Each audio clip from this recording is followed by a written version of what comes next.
तो उन्होंने सरकार का विरोध भी झेला और त्याग पत्र भी दिया।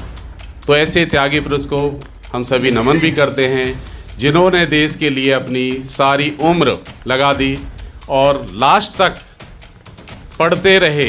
एक उनकी बड़ी फेमस नेता है, उसको जीने का रास्ता सिखाता है। तो बाबा साहब को आज हम सब इसलिए, सभी लोग, सभी देशवासी इसलिए मानते हैं कि उनके अंदर कोई भेदभाव नहीं। उनके साथ भले भेदभाव हुआ, लेकिन उन्होंने संविधान के अंदर कोई भेदभाव की कॉलम नहीं रखा। प्रेसिडेंट के लिए चुनाव लड़ रहे हैं। सबसे पहले मैं बाबा साहब के चरणों में नमन करता हूँ, गौतम बुद्ध जी के चरणों में नमन करता हूँ।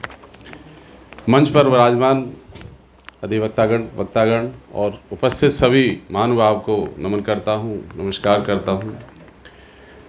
साथियों, 14 अप्रैल का जब हमारा फंक्शन होता है, सभी कोर्टों मनाया जाता है, तो हम बाबा साहब के आइडियोलॉजी, जो विचारधारा को जन जन तक पहुंचाने की कोशिश करते हैं।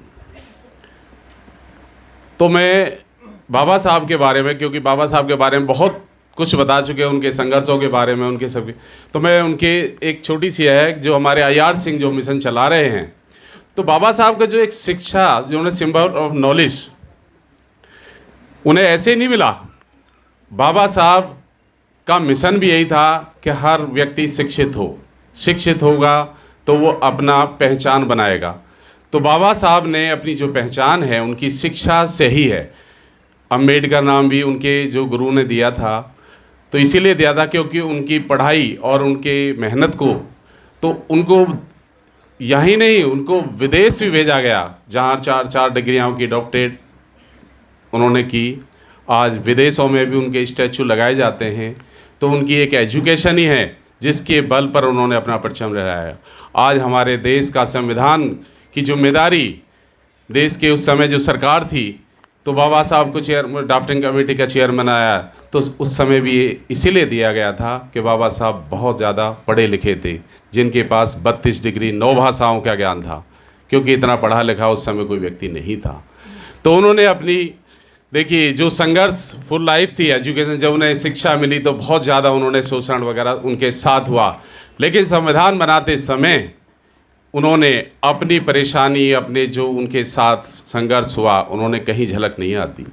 तो उन्होंने संविधान में हर भारत के नागरिक को बराबर का जो सम्मान दिया है, वो वास्तव में तारीफ़ काबिल है, जिसको आज हर भारत का नागरिक महसूस करता है। जो लास्ट वाली पंक्ति में बैठा हुआ व्यक्ति है, वो सामने बराबर का जो हक है, सम्मान है, ऐसा संविधान किसी कंट्री में शायद हो। कि बाबा साहब को भारत रत्न की उपाधि भी उनके, देखिए, यदि भारत रत्न किसी, भारत का एक कहते हैं बहुत सम्मानीय एक वो है सिंबल की, भारत रत्न से नवाजा गया। जब देश की पहली इंतरिम सरकार बनी तो लॉ मिनिस्टर भी उस समय भी देखा गया कि सबसे ज़्यादा पढ़ा लिखा कौन है, लॉ मिनिस्टर बनाए गए।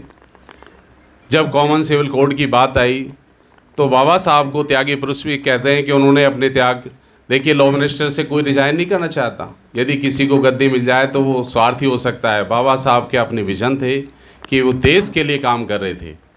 उन्होंने चाहे महिलाओं के अधिकार की बात रखी थी, चाहे उन्होंने सरकार का विरोध भी झेला और त्याग पत्र भी दे दिया। तो ऐसे त्यागी पुरुष को हम सभी नमन भी करते हैं, जिन्होंने देश के लिए अपनी सारी उम्र लगा दी और लास्ट तक पढ़ते रहे। एक उनकी बड़ी फेमस किताब है एनालिसिस ऑफ कास्ट, जो उन्होंने झेला, उन्होंने संविधान के अंदर कहीं महसूस नहीं होने दिया, और ऐसा लाइव डॉक्यूमेंट दे दिया जिसका कोई नहीं, उसका संविधान है। संविधान उसकी रक्षा करता है, बल देता है, उसको जीने का रास्ता सिखाता है।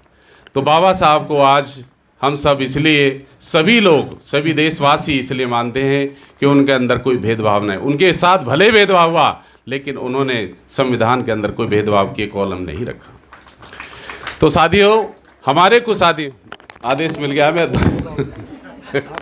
हमारे बीच में, देखो, हम पढ़ी लिखी कौम हैं और हम प्राउड फील करते हैं कि बाबा साहब भी एक अच्छे एडवोकेट थे, बहुत सारे पदों पर रहे, बड़ा भाई, सभी भाइयों ने उनके बारे में डिटेल में बताया।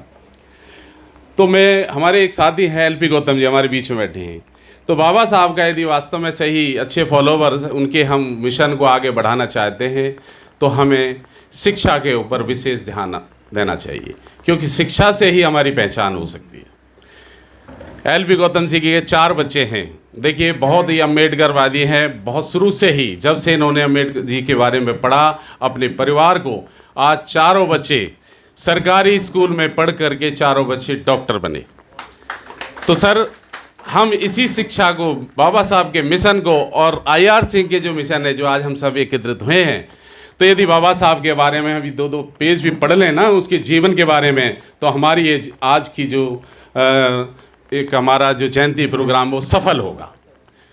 तो साथियों, मैं यही कहूँगा कि हम सब अपने देश के तभी भला कर सकते हैं जब हम शिक्षित होंगे और इस मिशन को आगे ले जाएंगे, और इस भेदभाव को तभी ख़त्म किया जा सकता है कि हम अपनी पहचान पढ़ लिख करके भागीदारी, चाहे पॉलिटिक्स में हो चाहे आपके प्रशासन में हो, ये हम तभी दर्ज कराएंगे जब हम सब शिक्षित होंगे। जो भी पाया, बाबा साहब ने शिक्षित होने का वजह से ही अपना नाम रोशन किया।